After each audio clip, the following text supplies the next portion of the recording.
RKS ITI के YouTube channel में आप सभी का स्वागत है। आप लोग पिछले वीडियो में 117 नंबर क्वेश्चन तक देख लिए थे। आज आगे बढ़ते हुए देखेंगे हम लोग।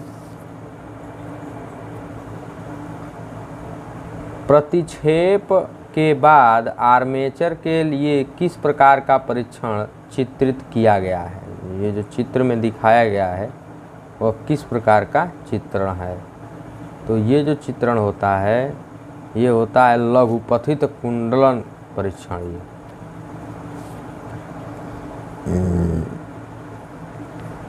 आगे बढ़ेंगे। वर्निशिंग से पहले नए रिवाउंड आर्मेचर को गर्म क्यों किया जाना चाहिए। तो ये गर्म इसलिए किया जाता है कि इसमें से नमी को बाहर निकाला जा सके, नमी हटाने के लिए। आगे बढ़ेंगे। डीसी कंपाउंड मोटर के घूर्णन की दिशा कैसे बदली जाती है। तो ये जो होता है इस आर्मेचर धारा की दिशा जब बदल देंगे तो घूर्णन की दिशा बदल जाएगी। 121 देखेंगे। डीसी शंट मोटर में क्या प्रभाव पड़ता है यदि इसकी आपूर्ति टर्मिनलों को आपस में बदल दिया जाता है। तो आपस में बदलने से एक ही दिशा में चलेगी जिस दिशा में चल रही है, इसमें कोई प्रभाव उतना नहीं आएगा। यदि डीसी शंट मोटर की फील्ड वाइंडिंग ओपन सर्किट हो तो गति क्या है। चलना बंद हो जाएगा, मोटर सामान्य रूप से चलती रहेगी, मोटर धीमी गति से चलती रहेगी और डी दिया है बहुत तेज गति में चलती रहेगी। तो यहाँ पे आपका हो जाएगा बहुत तेज गति में चलेगी, क्योंकि जो शंट आपका मोटर होता है वो कुछ इस प्रकार बनाया जाता है।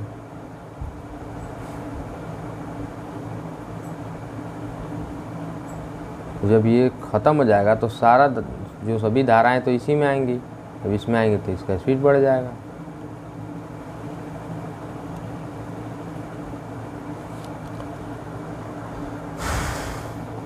एक 122 नंबर देखेंगे। यदि डीसी शंट मोटर के फील्ड वाइंडिंग ओपन सर्किट में हो तो गति क्या है। ये तो डी ऑप्शन होगा, देख लीजिए। 123 देखिए। शून्य भार से पूर्ण भार में डीसी शंट मोटर की गति कम होने का क्या कारण है। शंट फील्ड करंट बढ़ता है, शंट फील्ड करंट घटता है, आर्मेचर वोल्टेज ड्रॉप बढ़ जाती है, आर्मेचर वोल्टेज ड्रॉप कम हो जाती है। तो इसका जो आपका हो जाएगा ये आर्मेचर वोल्टेज ड्रॉप बढ़ जाती है, सी ऑप्शन हो जाएगा। चलिए नेक्स्ट देखते हैं। कौन सा वाइंडिंग दोष इस परीक्षण द्वारा ज्ञात किया जाता है। तो इस पर खुला कुंडलित ओपन कॉइल फॉल्ट इसके द्वारा ज्ञात किया जाता है। तो आपका डीसी मोटर यहीं समाप्त हो गया। अब हम लोग आगे बढ़ेंगे AC 3 फेज मोटर के तरफ। ठीक है, आज AC 3 फेज मोटर यहाँ से शुरू हम लोग कर देंगे। आइए देखते हैं कि AC 3 फेज मोटर में आपको क्या किस तरह के क्वेश्चन यहाँ से आते हैं। AC 3 फेज मोटर से पहला आपका दिया है 3 कला स्क्विरल केज प्रेरण मोटर की स्लिप गति की गणना करने का सूत्र क्या है। तो जो ये स्लिप की गणना करने का सूत्र होता है आपका वो होता है NS-NR/NS। डी ऑप्शन आपका यहाँ सही होगा। स्लिप ज्ञात करने के लिए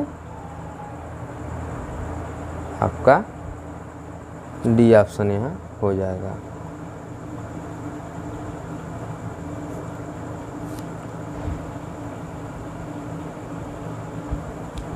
देखते हैं आगे का क्या है। 126 देखेंगे। नियंत्रण सर्किट का प्रकार क्या है। तो ये जो सर्किट है इसका प्रकार क्या है। तो ये इंचिंग नियंत्रण होता है। इस प्रकार का सर्किट जो होता है वो इंचिंग नियंत्रण होता है।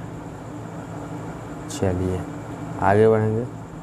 127 एसी मोटर के स्टेटर में कुल विद्युत डिग्री की गणना करने के लिए किस सूत्र का उपयोग किया जाता है? तो इसमें जो है आपको ए ऑप्शन दिया है 180 डिग्री प्रति स्लॉटों की संख्या, बी दिया है 180 degree into number of slot, C दिया 180 degree into number of poles, D दिया 180 degree into number of poles. कुल विद्युत डिग्री बराबर 180 डिग्री गुण ध्रुवों की संख्या, डी ऑप्शन आपका यहाँ सही होगा। 128 देखेंगे। एसी मोटर स्टार्टर का नाम क्या है? ये चित्र में दिखाया गया है, तो इसको हम लोग ऑटो ट्रांसफार्मर बोलते हैं। ये जो हमारा है ऑटो ट्रांसफार्मर स्टार्टर, यहाँ देख रहे हैं ट्रांसफार्मर लगा हुआ है। एसी 3 कला प्रेरण मोटर की तुल्यकाली गति ज्ञात करने का सूत्र क्या है? तो तुल्यकाली गति के लिए जो है आपका NS 120/P, ए ऑप्शन आपका सही हो जाएगा। 130 नंबर देखेंगे।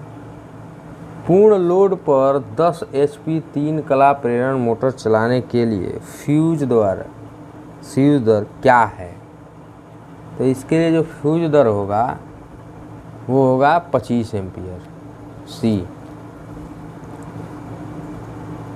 नेक्स्ट देखेंगे। संपर्क का नाम क्या है जिसे यक्ष के रूप में दर्शाया गया है? तो ये जो होता है ये ए दिया स्टार संपर्क, डेल्टा संपर्क, सहायक संपर्क, ओवरलोड रिले संपर्क। तो ये जो आपका यहाँ हो जाएगा वो ओवरलोड रिले संपर्क हो जाएगा, ये डी ऑप्शन हो गया। 100 एसी मोटर स्टेटर वाइंडिंग का प्रकार क्या है? Single layer basket binding, double layer basket binding, जटिल कुंडली वाइंडिंग, हीरा कुंडली वाइंडिंग। तो ये जो आपका वाइंडिंग है ये single layer winding basket binding. AC 3 कला इंडक्शन मोटर की प्रतिशत स्लिप की गणना करने के लिए किस सूत्र का उपयोग किया जाता है? तो यहाँ पे आपका ऑप्शन ए हो जाएगा NS - NR/NS × 100। नेक्स्ट देखेंगे। नियंत्रण सर्किट किस प्रचालन में उपयोग किया जाता है? तो ये जो होता है ये इंचिंग में उपयोग किया जाता है।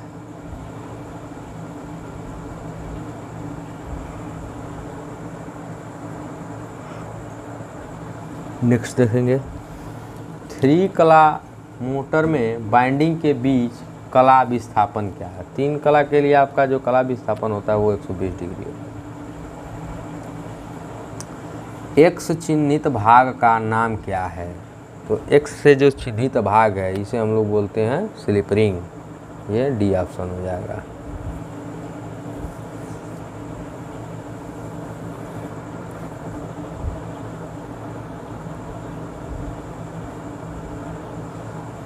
एक 137 जो क्वेश्चन हमारा है दे रहा है एसी कॉइल वाइंडिंग का क्या नाम है? ये जो एसी कॉइल वाइंडिंग हुआ इसका नाम क्या है? तो ये जो होता है ऑप्शन ए दिया आधा कुंडली वाइंडिंग, पूरा कुंडली वाइंडिंग, सिंगल लेयर वाइंडिंग, 2 हरी परत वाइंडिंग। तो ये हमारा जो होता है ये वाइंडिंग सीधे सीधे आपका जो है एक पूरे कुंडली बाइंडिंग होगा, whole coil binding. B option यहाँ हो जाएगा। 138 देखेंगे। कुंडली वाइंडिंग का नाम क्या है? तो ये जो वाइंडिंग होती है ये दिया है कंसंट्रेट कॉइल वाइंडिंग, वितरित कुंडली, जाल आकार की, हीरे की जाली के आकार की वाइंडिंग। तो यहाँ आपका जो हो जाएगा ये हीरे के आकार का ये वाइंडिंग होगा आपका। चलिए नेक्स्ट देखेंगे। 3 कला प्रेरण मोटर में किस गति को तुल्यकालिक गति कहा जाता है? चुंबकीय क्षेत्र के गति के घूमने की दिशा से।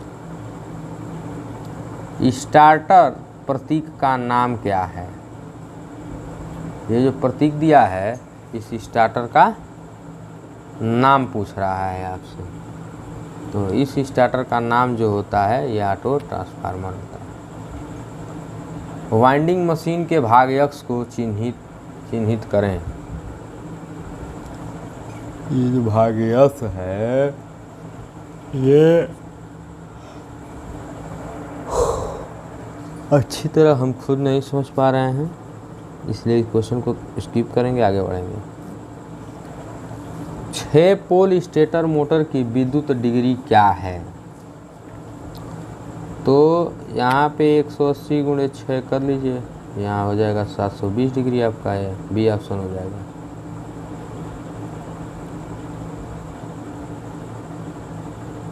छः पोल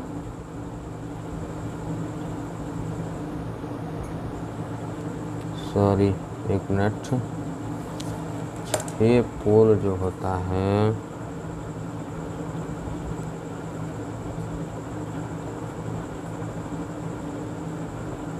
सॉरी इस क्वेश्चन का जो आंसर होगा आपका वो 180 × 6 करेंगे जब, तो ये 1080 आएगा।